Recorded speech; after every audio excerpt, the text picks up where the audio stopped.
from Kieran regarding the airdrop. It is going to be an absolute killer of an episode. How are you going today, man? Good. Been very, very busy. Still got a bunch of things before the beta 4 goes live. So very, very keen to get that in everyone's hands and really start hearing the feedback on what they think about it all and how the experience has changed. I think it's going to be. It's just hard to believe that we're so close to open beta. And what's crazy is what we're getting in beta 4 is going to be.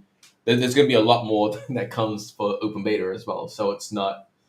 Yeah, the team is moving insanely rapidly. That's the biggest thing that I'll say.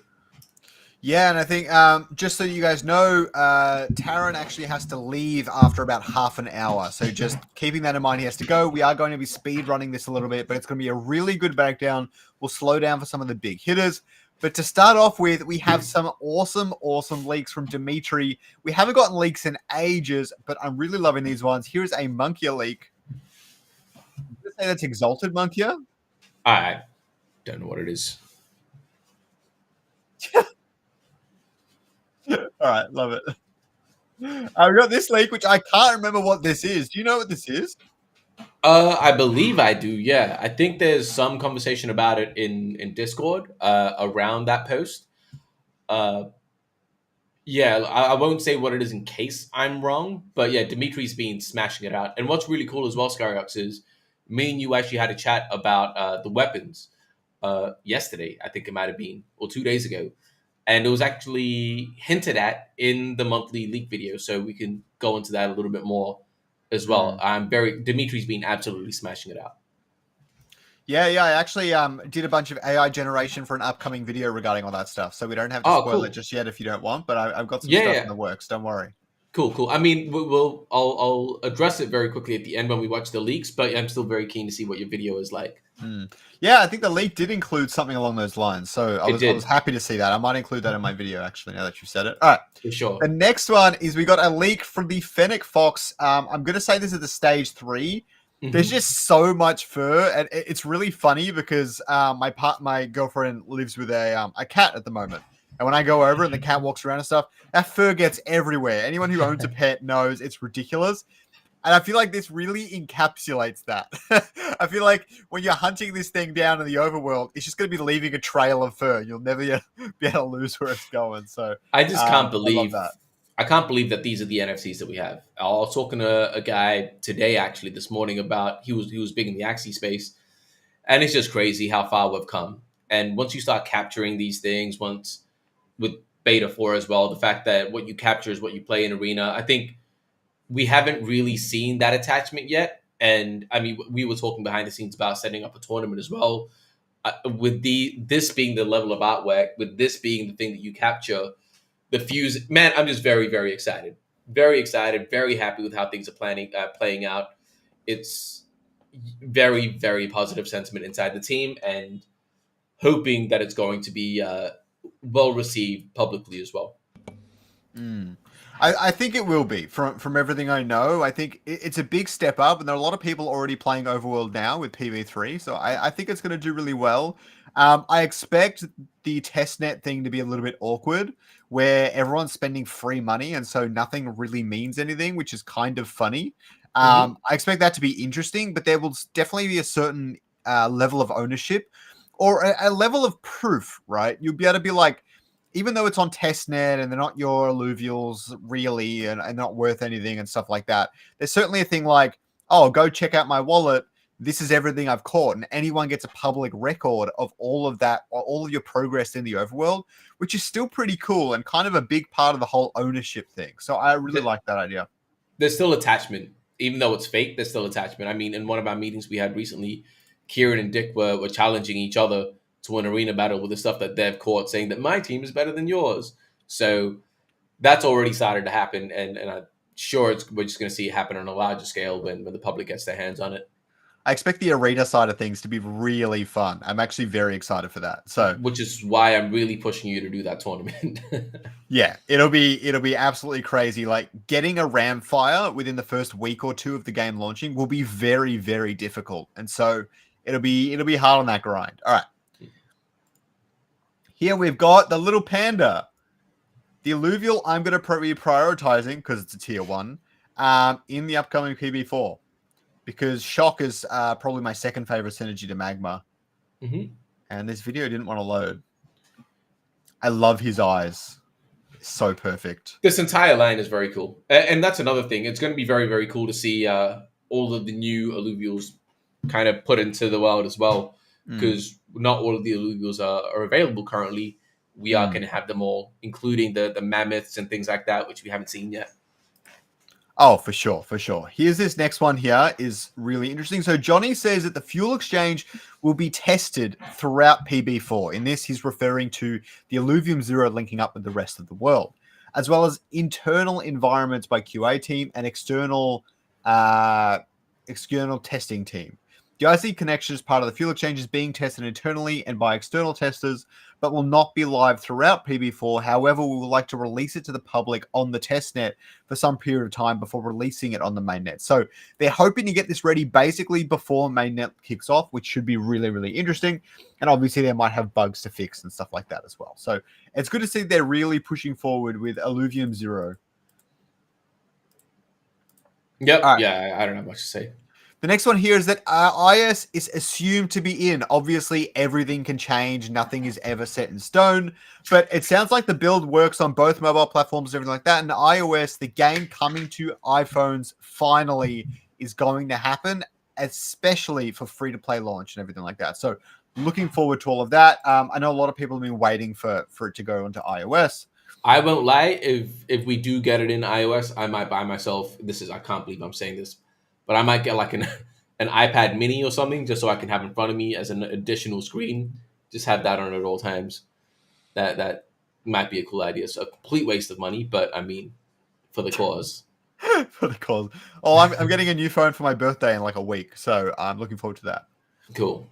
Okay, so Aaron says, now there's quite a bit of information here regarding Gauntlet. And I haven't actually read it yet, so I am actually going to be reading along with you guys because I want to absorb it. And basically, he's given out a whole lot of details about the new Gauntlet game mode that they're working on. And from as far as you can tell, are they far along with it? Are they doing well with the progress? Yes. Yeah, they're progressing very quickly on that. Okay. So it sounds like the key thing here is that the big difference will be that we have hyper in our game and things like TFT or Underlords don't. So that's obvious. And a strong team co-op will be nerfed through contesting, but also you can pivot to something that counters it and will be much more rewarded for that than in those other games. I think that's very fair. Basically, the idea is it should be easier to build your favorite comp, but also it should be easier to counter the other people's comps, which is going to be difficult because in other sets, in TFT, they have all these structuring systems that make it quite hard, quite easy to build your composition if you really want to. And I feel like there's just so many more Alluvials. There are so many Alluvials. And so unless the shop is a lot larger or something, it's going to be a very different dynamic. So I'm curious to see how the team tackles that. Mm-hmm. And so this one here is really good. So this is completely free to play. If you own something, it will appear cosmetically different so that people see your cool stuff. And if you play the Leviathan arena, then you will play things you own and they will have more power based on the stats of the actual Alluvial you own. I think this sounds awesome. I cannot stress enough how this could take something like TFT to this weird next level that's like, I don't want to say pay to win, but it's like the ownership matters in it and it's just a more interesting game for those who are willing to get involved with that. I'm really looking forward to the Leviathan mode of the Gauntlet. Mm-hmm. Yeah, and it's been, we were testing out some of the fusion stuff behind the scenes. I love the mechanic. I love the fusion mechanic. So for anyone that doesn't know, the way it works is you have the 3 Alluvials that you want to fuse. Let's say we're talking about attack or physical attack damage as a stat. The way that the fused Alluvial gets that stat is you take the minimum from the lowest kind of barrier perimeter for that stat and the maximum, and you get a random roll between that. So theoretically, if you do get something that has a 90% boost maxed out to 100% boost, all 3 of them have that. That's your perimeter. You're guaranteed between between that 90 and 100% for the fused Alluvial as well. So there's going to be a lot of strategy when it comes to fusing. It reminds me a lot of Pokemon breeding as well. I think the way it's done is incredible. It's going to be very cool to see how it all plays out. Yeah, I'm looking forward to, like, you're not only just trying to find the best Alluvial, you're trying to find a holo of that Alluvial, you're trying to find a dark holo of that Alluvial, you're trying to find one with really good stats. And I don't know if everyone's going to love that, but I know that shiny hunting and breeding for stats has been a staple in the Pokemon community ever since competitive Pokemon came onto the scene.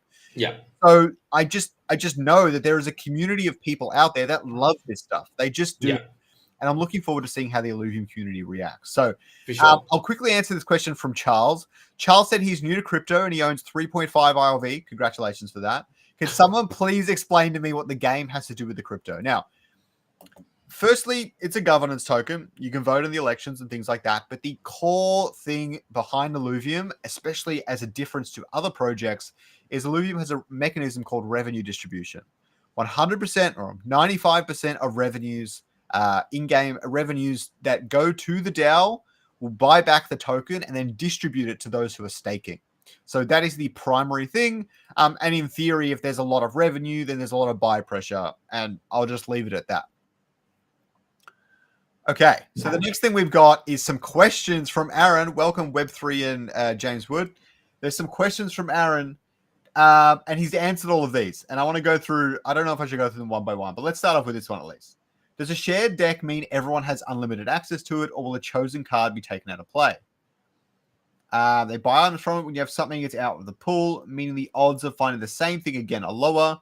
That is standard for the TFT genre. Fair enough. Similar gold system to TFT, quite close. Fair enough. Will you still be punished for pivoting with hyper being the reward? That's the idea. If something is strong and you don't hit your units, you go last. And ours, because of hyper, I'm not going to read all that. Better than other games. You can hit a balance of being easier to hit your comps, good for new players, and more rewarding for pivoting, wreck people with hyper. So it sounds like great for casual and great for experts. I always felt like TFT was a bit weird like that. It had a little bit too much RNG for my liking, where you just kind of had to stick with one comp and you couldn't really pivot. It was just trying to make the best out of that comp. And if you got unlucky, that was life. It feels like you're going to have a lot more freedom here. So higher skilled players are going to perform better overall than they might in something like TFT, at least in the top zones. You can change your board as much as you want outside of battle phases. Fair enough. Will you have time for a full rework of your team each round? People really hate the pivoting. And honestly, the other day I played the arena. Someone did a full board swap. I lost, and then I alt F4'd straight away. That was my only game of the day. Yeah, it bugged me more than I thought it did. I'm not going to lie to you guys. We have time for a full rework. Apparently, you'll need a high APM. I think he underestimates people's APMs, so fair enough. Will the timing and who you battle next come into play? It's not decided yet, but one of the things we're trying, knowing for the opponent for the next round. It's something other games have started to look at. I think this is a really good idea, and it's pretty interesting. It rewards better players for knowing how to adapt a board all the time. The only thing is I feel like this will be really hands-on and take a little bit of the casual part of it out, where it becomes a little bit too hard to play, because if your opponent's looking ahead and you're not, then they're just going to come kind of play against you the whole time. I kind of like the idea of you playing more of a general thing against the entire field, where you're trying to play against 8 players at once. But in the final 2, then you're really narrowing down your focus, which feels like it makes more sense to me. But at the same time, maybe like it could be one of 2 people, or maybe that's a bit too crazy. I agree with keeping it simple, but yeah. Keeping it simple, I think, is better for casual players, of course. All right. So the next one we've got here, we just did that one. We want this one here. You'll know who you play, and at least we'll test it, but we aren't sure of how much the other player will know. Possibly just the board state of the previous round. So the exact same as Ascendant works right now. All right. The next thing here is from Kieran. We've only got a few left, so I appreciate you guys sticking around, hanging out with us today. Anyways, the reality of... Yeah. Did you have anything else you wanted to add to the Gauntlet stuff? No, I'm good. All right. So Kieran says the reality of building 4 games simultaneously is difficult. Obviously, we already knew that. Add on all of the other DeFi elements and it gets even harder. And their current plan is to give team members much needed rest once the game goes live, except for Taron. He doesn't do any work. Yeah. And we've made sure there aren't any game-breaking bugs, but they've done this a few times throughout the life of the project. I do remember some of these. But this one will be a big recharge for everyone before we start looking at our next game and or adding new features and polishing existing games, which I think is fine. I mean, the hard part is like bugs are kind of never ending. So just squash the main ones and that's all good. But yeah. Yeah, I know he's saying that, but yeah, I'm putting money on that. We're not going to take a break and we're just going to keep going. It sort of ends up that way sometimes, I suppose. It depends on how successful. Oh, no, I don't want to say that. I don't know. The more successful, the harder we need to work. Yeah. It's just is what it is. Yeah. Okay. So for the tokens and the airdrop and all that, Kieran has said that there is a mandatory lockup. Then you have a chance to lock it up for an additional 6 months. Each additional month gives you a bonus percentage on top.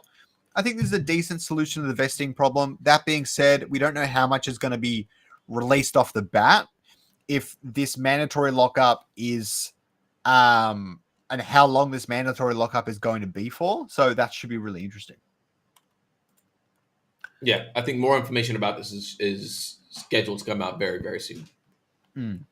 And this is the most bullish message of this entire episode. We're still a couple of months away, but we don't want to build the hype and then have it die off. The idea is to have peak hype at launch for the open beta, obviously. 25 million airdrop campaign ramping up from next month. Marketing trailer, cinematic. Amazing. Wait, the marketing trailer is different to the cinematic? The in-game cinematic. Yeah, but what's the marketing trailer? It's a marketing trailer. Yeah, but give me an example of what might be in the marketing trailer. The cinematic trailer that we had previously. Okay. So we got kind of two cinematics in a sense. One's more lore-driven, obviously. Correct. Yes. Yeah, I won't say too much, yes. And one's a bit more hype. All right. Correct. Multiple partnerships, 300 plus influencers. I'm one of them. That's a lie. It's over 500 at this point, close to 600. Actually. 500 plus. I'll have to call them out later. Digital ads. I don't love this. God, I've been getting big time ads like crazy.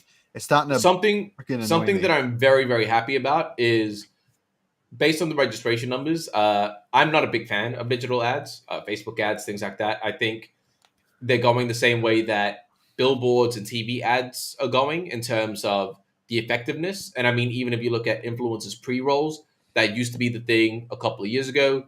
Now, I think most people just skip past it. I think we as consumers become desensitized. So I'm personally not a big fan of digital ads. But one thing I'm very, very happy about is seeing the proportionate number of registrations coming from influencers and their kind of that lead compared to just our general kind of registration numbers. What that shows me is what I've always believed is that influencers are the biggest part of marketing a product. And as you know, I've spoken about it publicly a couple of times now, that I have an initiative that I'm working on pushing forward. And now that I've got these numbers to really show how impactful these creators are, I think this is going to be a good data point to really push to the team and really make that happen. Because if we are able to achieve what my initiative is, it's like I've said this multiple times, it's going to be game over. If I do what is planned, yeah, I don't know what else to say. Everyone involved is going to win. The investors of Illuvium, not financial advice, token holders, the players, the creators, everyone involved is going to win. And I'm very, very happy with the numbers that we've seen. And I know for a fact Kieran is too, which just makes what my intention, it just makes it that much more, it feels a lot closer to the finish line. If I even have to look into like what I've recently seen and watched and all the rest of it, the only ads that have a direct impact on me are typically sponsored ad reads by people I watch. And unironically, it's not really about the products. It's this person wanted to read out this ad and maybe I trust it a little bit more, but not really that much. But it's more like if I participate, especially when it comes to things like some affiliate links, but more like getting free stuff from their things and whatever. If I participate, then I'm showing support to that creator who I appreciate, sort of a thing. And those are the ads that make me go, maybe I will. And maybe I won't do it on the first video I see the sponsored ad read, but eventually I'll probably do something if I want to get that product. You know, I'm not just going to get some random product. But see, I actually, that's where I disagree. I just think that those ads have lost effectiveness. The ads that actually work are based on value proposition. If that's what you're talking about, pre-roll ads, I mean, like a sponsored readout sometimes they're sponsored readouts, but it really depends on what it is. Pre-roll. They're called pre-roll ads. It really depends if it's related. The unrelated ones kill me. That's what I mean. It's about the value proposition. Yeah, but if it's like a content creator that is known, or I watch them for like mobile games and they're doing mobile game gameplay videos and that sort of stuff, and then their sponsored ad read is for a particular game that's really similar that I might like, then I'm like, yeah, I might do that to support the creator. You know what I mean? But not if it's random. I can't stand that stuff. I think it really depends on the, for example, if you're watching a financial creator and they talk about this service that they use to purchase gold, that makes sense. But it's not going to be like a financial person, hey, this is the VPN I use. Like, it just doesn't translate the same way. So it's about the value proposition. It really needs to be on in line with what your content is about. If I have to see another ad read about buying land in Scotland, I swear to God. All right. I don't know what you're watching. You guys haven't seen the titles thing, whatever it's called? All right. No. So the next thing is competitions, 150K tournament with Team Liquid, plus many others, many content videos. This is very broad, but okay. AMA campaign ongoing. He's done 40 in the past 2 months. I have not seen that many of them. All right. He's done a bunch, and there's a whole bunch of clips on the Illuvium Plus channel. I've slowed down on the AMAs, but I really need to pick that back up. I think I can say this. Yeah, he's got an AMA, which I'm really excited about, coming up on Monday, just between him and Robbie. So a conversation between him and Robbie, no moderator. Very excited for that one. That would be really good. Robbie is awesome. All right. I think that's going to be a very, very insightful conversation. And the last detail here is a capital raise partner campaign. Do you know which partner that might be? A capital raise partner. So everyone that was included in the capital raise. They're all doing a campaign? Yes. They're all involved, yes. Interesting. Okay. So the next thing we have is the newest leaks, the April highlights, the jump back to the front of it. I might mute this. I got a copy. I got a content. I got a content strike last time. For Not what? A strike, but someone took my monetization. But this is royalty free. Well, last time it didn't think so. Oh, okay. Well, I mean, put the music. You, man. I don't know how much. All right, I'll leave it on. We'll see. I had to cut that part.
So good.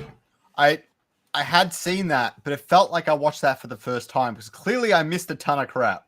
I want to jump back. There's a few things I want to bring back. Okay. This is crazy, but I'm not going to ask you about that. I'm assuming you can't tell me. Correct. This one here. Can you tell me anything about this? My assumption is that when you activate a synergy, there is going to be a visual representation like this to make it very, very obvious what synergy has just been activated. Okay, but your opponent won't see that then, I guess. You probably won't see that. Your opponent won't see that. No, it's going to be unless they do the same thing. Yes. Yeah, well, that is yeah, correct. That is my assumption. I could be wrong on this one. Either way, looks absolutely sick. All right. Yeah, agreed. This, you can level up in the arena. We already knew that, but it was kind of hard to really visualize it, and I love this graphic here. So absolutely awesome here. I'm very, very excited for the experience and level up UI for the overworld when that gets implemented. Unfortunately, that won't be in for PB4, but I personally think it's going to be super, super important to feel that attachment and progression as you grind through it. So the moment that gets in, I'm going to be a very, very happy camper for that. Absolutely. Absolutely. I really love this update to the albums. We're not really going to go into that, though. I'm going to find all the other things I want to see. All right. Power threshold. What? I can't say too much. I don't know too much about this. My guess is you can maybe burn a bunch of Dokas to upgrade this Doka, because I know they're looking for ways to implement some sort of burn mechanic. But that's my best guess. I got nothing else, guys. I'm sorry. All right. Cool. The hairstyles all look great. This is actually really cool. I think I just really love the color, to be honest. Like, you know why they're doing the color, right? It's to make it visually striking, so they can compare it with Off the Black. Yeah, but still, I'm just saying, like, this isn't just like just green. This is like quite a detailed, complex structure of color that's going into this. Which I don't know if you're going to be able to get a color like this during customization. Maybe. Surely. All right. Well, let's hope. But yeah, we'll find out. The new armor absolutely looks cool. They're visually different in different stages. Very cool to see that. The Lynxes look great as always. The Forge is a giant structure. This is something I did not really think about ever since we've had the Overworld, but this is a really nice touch, and I'm looking forward to seeing this being implemented. And then we have this, which is stunning. It's like the most beautiful visual they've ever created, ever, in Illuvium. It's like the greatest concept art they've ever made. This looks fun. I have no idea what to think about that. You missed the weapons. Missed the weapons? Yeah, it's near the end. There it is. The different weapon types. Do you want to talk to us about that briefly? Yeah, so essentially, I realized that I thought it was super obvious, but I realized that a lot of people haven't noticed this yet. But with the weapons, currently the artwork is that it's all just the same. Like, all the swords are the same. It doesn't matter what level, what stage, what cost. It doesn't matter. They all look the same. But if you actually look at the names of them, it gives you a lot of information. For example, the swords, you have a gladius, you have a falchion, I don't know how to pronounce it. Yep. You have a saber, you have a katana. These are all different types of swords, which obviously means that you're going to have different types of weapons when they are equipped. That will come at a later date. It's the same thing with shields. You have the tall shield, the buckler, the round shield. There are all these different types of shields that actually give your character a different visual, a different look. So I know that's the video that you said you're going to be coming out with now that it's kind of, I've said it and it's public. But yeah, it's something that I'm very excited to see, especially once Overworld Combat Alluvial Combat does come into the picture.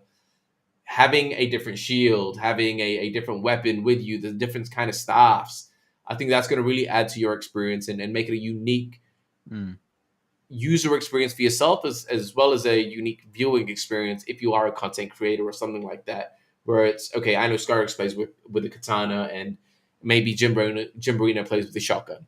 I'm not sure if there's going to be a shotgun at any point, but the idea stands. A shotgun would be cool. Yeah. Yeah, and then you have this one here as well. That one looks like a saber, yeah. They look very cool. Loving all the different drone stuff. And yeah, I clearly missed a lot in that leak video. That was actually really hype. I didn't think much about it, but now I do. Absolutely awesome. Is there anything else you want to leave us off on before we wrap this up? Not at all, man. I'll just say a couple of days more. It's going to be very, very exciting. Again, airdrop starts. It's very positive for Illuvium, for everyone involved. I'm hoping that we publish the numbers regarding registrations. I'm going to be doing another push for it with the influencers. I'm hoping we do publish it because it is something that I am proud of. Yeah, hopefully. I think the most bullish thing that's been happening right now has been seeing the IMX passport numbers go through the roof. Yep. I don't know what component of that Alluvium is. It is the flagship title for IMX. I mean, Gods Unchained is, but it's the biggest title for IMX in this coming 2 years. And so I like to think that Illuvium has a big part to do with it, but it's good to see that lots of people are coming in. And so, yeah, with that, I'm going to wrap it up. We really appreciate having TSG on. I appreciate all you guys in the chat. This is going to be absolutely huge. James, the new weapons will not be in PB4, probably not even for open beta, but they are being worked on. Have a good day, everyone. I hope you really liked the video. Don't forget to like and subscribe down below so more people can see all about Illuvium. And please don't forget to register using my link, link.illuvium.io/Scoriox. Use that link if you want to register for a chance to win one of 20 spots for PB4. There is no